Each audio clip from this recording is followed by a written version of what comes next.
Herson, Gabriel Herson de La Roche-sur-Yon, qui perd les pédales et qui remet les pieds. Il s'amuse, il fait des petites figures de style et tout énorme. Et je vous parle également de Rebelle Le Vaillant, bien sûr, qui va prendre la 3e place. Allez Sacha, allez Sacha.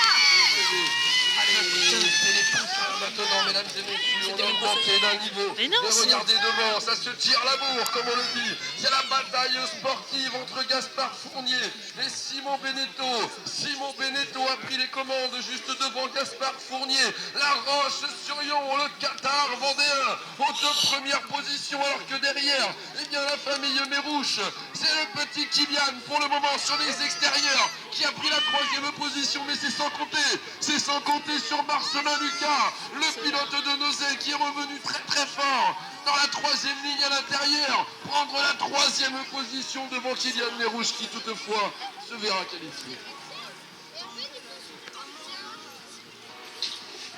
Allez, race 203 sur mon papier, c'est la 2e demi-finale. Il y a eu 4 noms précédemment. Il y avait Simon, Gaspard, Marcelin et Kylian de qualifiés dans la première demi-finale.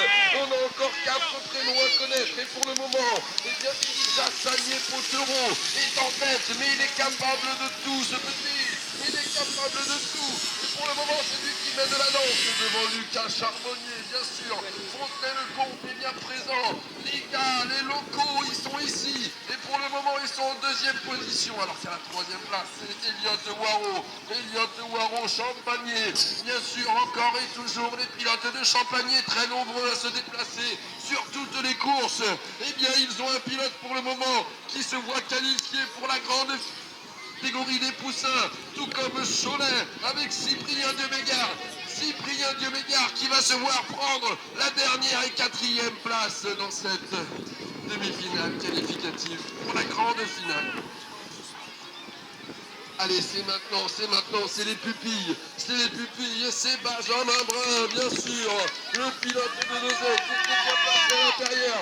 C'est lui qui a pris les commandes, qui est bien sorti de la grille de départ. Il a cassé la gate, comme on le dit, et c'est lui qui mène la danse pour le moment, devant Mathéo Chabot. Aux intérieurs, on a également Joanne Billot. Il y a un coup d'un forcément pour venir prendre l'intérieur du virage, sinon on risque de se faire remonter et dépasser. Alors du coup, on vient se glisser le mieux possible dans la ligne.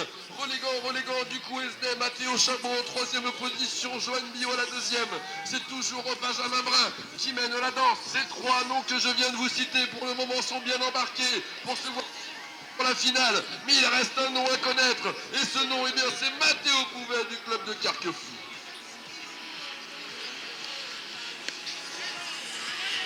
C'est les pupilles maintenant qui viennent de partir, encore et toujours. Et regardez la plaque 01.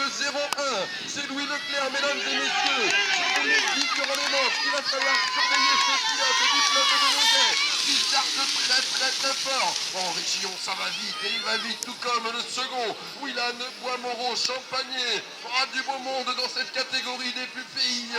La région a fait le déplacement et pour le moment, eh bien, c'est bien Louis Leclerc, suivi de Willan Boismoreau qui rentre en tête dans la 3e ligne. Derrière, il reste encore 2 places à connaître. Pierre Bessin, pour le moment, est bien placé, tout comme le petit Axel de son prénom. Axel Charrier est bien placé, ici en 3e place, car il est venu faire les intérieurs dans ce dernier virage. Mais il y a peut-être un retour d'Alan Tabar dans la dernière ligne, mais il me semble que non. Ce pilote va se voir prendre la 5e place.